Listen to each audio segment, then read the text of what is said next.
एक अकाउंटेंट के लिए लॉज की जानकारी होना सिर्फ एक अतिरिक्त योग्यता नहीं, बल्कि आज के बिजनेस माहौल में एक अनिवार्य आवश्यकता है। जब आप किसी कंपनी या फर्म के लिए अकाउंटिंग का काम करते हैं, तो आपको सिर्फ नंबर ही नहीं, बल्कि उन नंबरों के पीछे के नियम और कानून भी समझने होते हैं। इससे आप न सिर्फ सही अकाउंटिंग कर पाते हैं, बल्कि कंपनी को लीगल रिस्क से भी बचाते हैं। इस कोर्स में आप विस्तार से सीखेंगे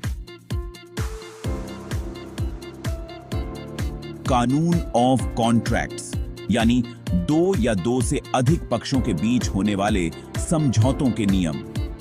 ये नियम बताते हैं कि कोई भी कॉन्ट्रैक्ट कब वैध होता है, उसमें क्या शर्तें होनी चाहिए, और अगर कोई पक्ष नियम तोड़ता है तो क्या परिणाम होंगे।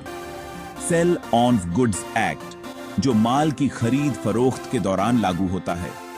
इससे आप समझेंगे कि सेल, एग्रीमेंट टू सेल और गुड्स की डिलीवरी के क्या-क्या नियम हैं। बैंकिंग और इंश्योरेंस लॉज, जो फाइनेंशियल ट्रांजैक्शंस और रिस्क मैनेजमेंट के लिए जरूरी हैं।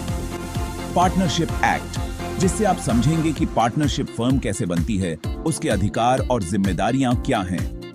एलएलपी बनाम कंपनी, यानी लिमिटेड लायबिलिटी पार्टनरशिप और कंपनी के बीच के अंतर, जिससे आप सही बिजनेस स्ट्रक्चर चुन सकते हैं। फैक्ट्रीज एक्ट, जो फैक्ट्री में काम करने वाले कर्मचारियों के अधिकार और सुरक्षा से जुड़ा है। वेजेस एक्ट, जो कर्मचारियों को मिलने वाली न्यूनतम सैलरी और समय पर भुगतान की गारंटी देता है।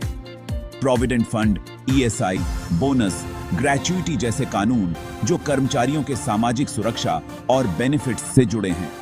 इनकी सही जानकारी से आप न सिर्फ कंपनी की लीगल कंप्लायंस सुनिश्चित करते हैं, बल्कि कर्मचारियों का भरोसा भी जीतते हैं। इसके अलावा आप सीखेंगे एथिक्स और कंप्लायंस के बारे में, यानी बिजनेस में नैतिकता और सभी नियमों का पालन कैसे करें। इन सभी विषयों की जानकारी से आप एक लीगल कंप्लायंस एक्सपर्ट बन सकते हैं, जो हर कंपनी के लिए बेहद जरूरी है। इससे आपकी प्रोफेशनल वैल्यू बढ़ती है और आप अपने करियर में नई ऊंचाइयों तक पहुंच सकते हैं।